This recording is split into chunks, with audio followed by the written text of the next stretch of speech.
Hey there, welcome back. I'm Evelyn from evelynd.com. I am a nutritionist and a life coach.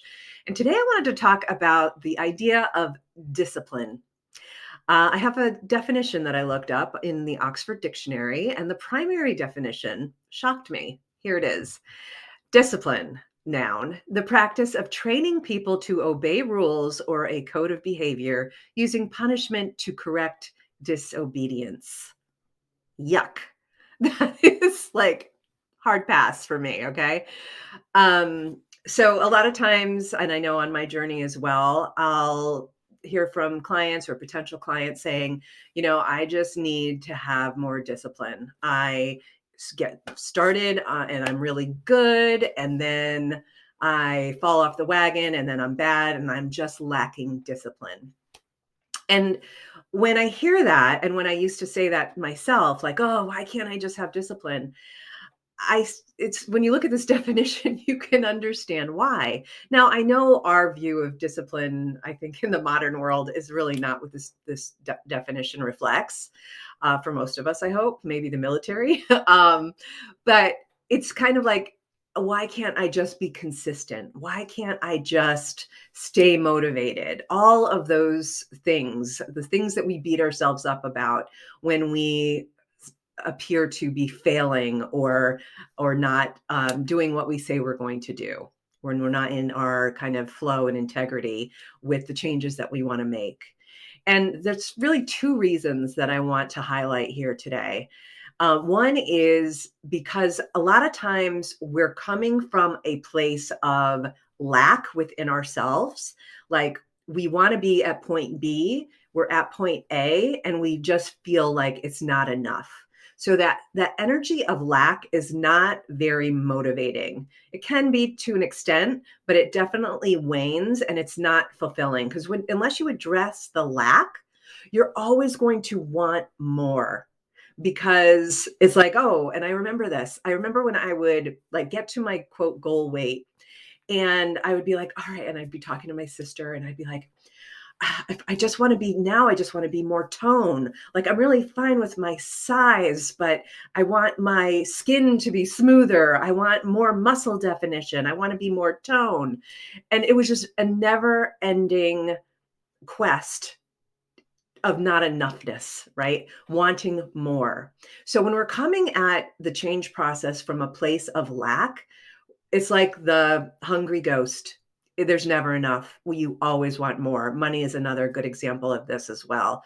Or success, where it's like, okay, well, I achieved this level of success, and now I need more and more and more in order to feel whole and fulfilled. So rather than constantly chasing things out of a sense of lack, address the lack.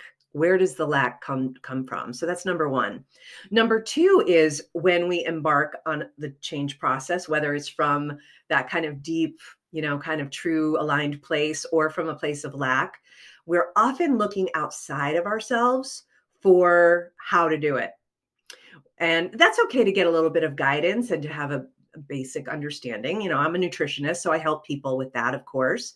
But I have shifted a lot over the years in terms of dictating what people should or shouldn't eat versus empowering them with some simple guidelines to figure it out and to make those connections and decisions for themselves. I feel that that's like one of the most important things that's lacking in the health and fitness industry. And it kind of makes me pissed, for lack of a better word, because I see it all the time. Like, this food is bad, avoid it. This food is good, include it. You should be eating this way. You should be eating that way. You should be doing this exercise. You shouldn't be doing that exercise. It's all over the social medias. It's all over the books and the experts and everything. So it's kind of like we're looking outside of ourselves and never trusting ourselves. So that's the second part. So one is we're coming from a place of not enoughness and lack. And two, we're not listening to ourselves. We're seeking outside of ourselves for what the right answer should be.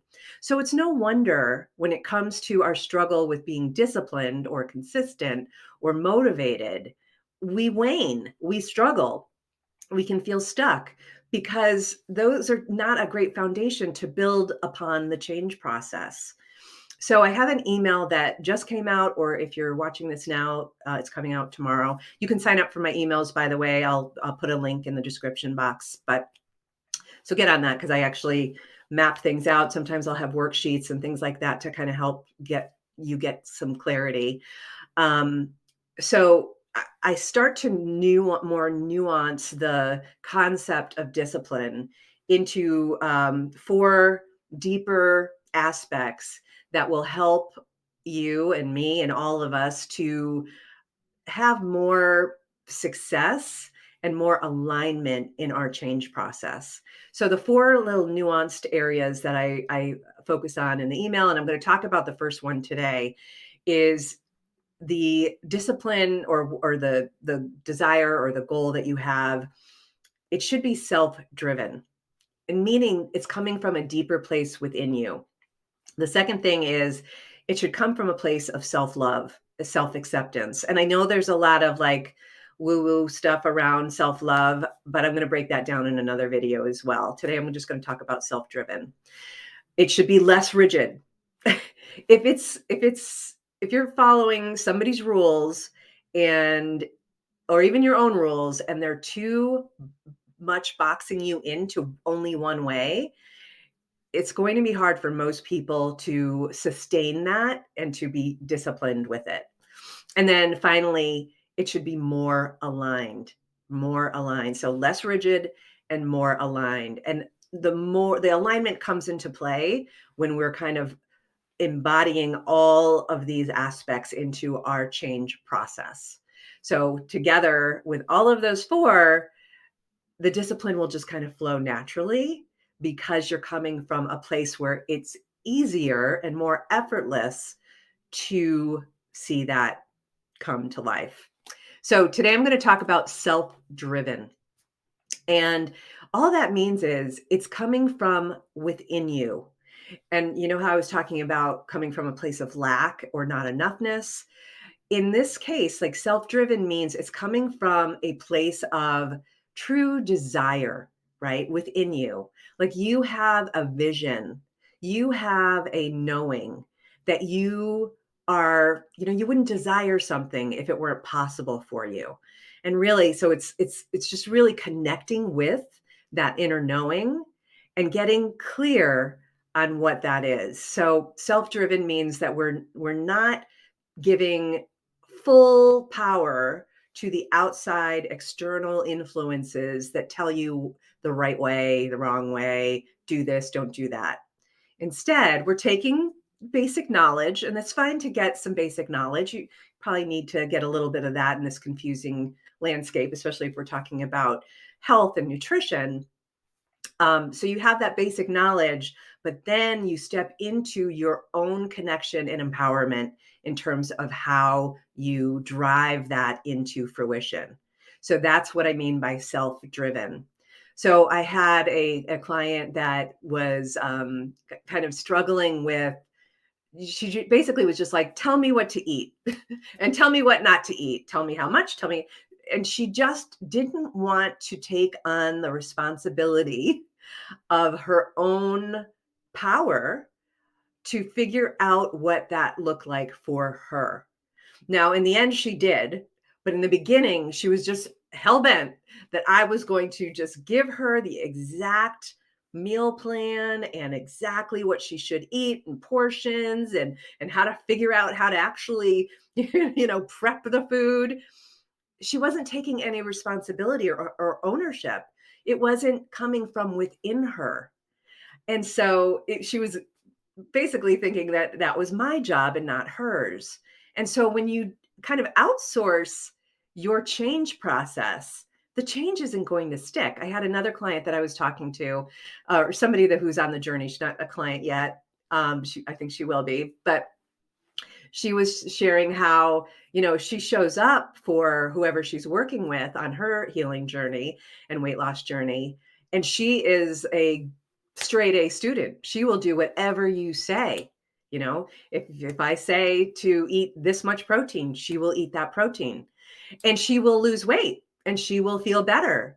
But in the end, she won't be able to stick with it. So once that time of working with the expert is over, that's where we get into the yo-yo diet. This happened to me so many times when I was working with my own coach and my own doctors, when I was doing Whole 30s, or I always share the story of when I was on HCG. I was so disciplined.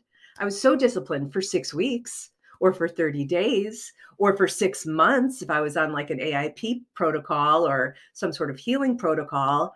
But then slowly I would drift back into my old patterns because everything was at the surface level and nothing was coming from within me.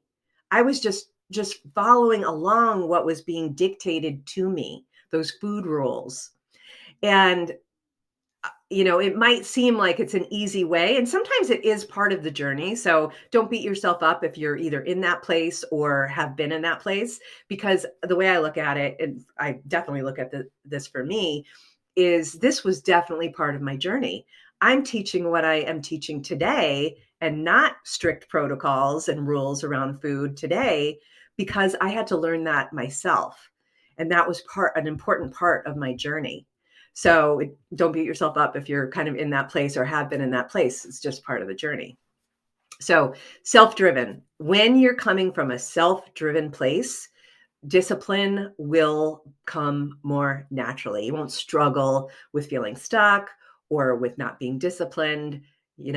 I'll go through the other 3 in future videos, but I wanted to start with that one. And if that speaks to you, please let me know in the comments below. Give it a like and share it. And let me know, like, where do you struggle when it comes to discipline? Are you coming from a place of lack or of wanting to seek outside of yourself versus going within? Let me know in the comments below and let me know how I can help you. I'll have some links below if you want to learn more about working with me, or if you want to get on my newsletter. I have 3 really good free resources that you can take advantage of anytime. So feel free to do that, and we'll talk to you next time. Take care. Bye.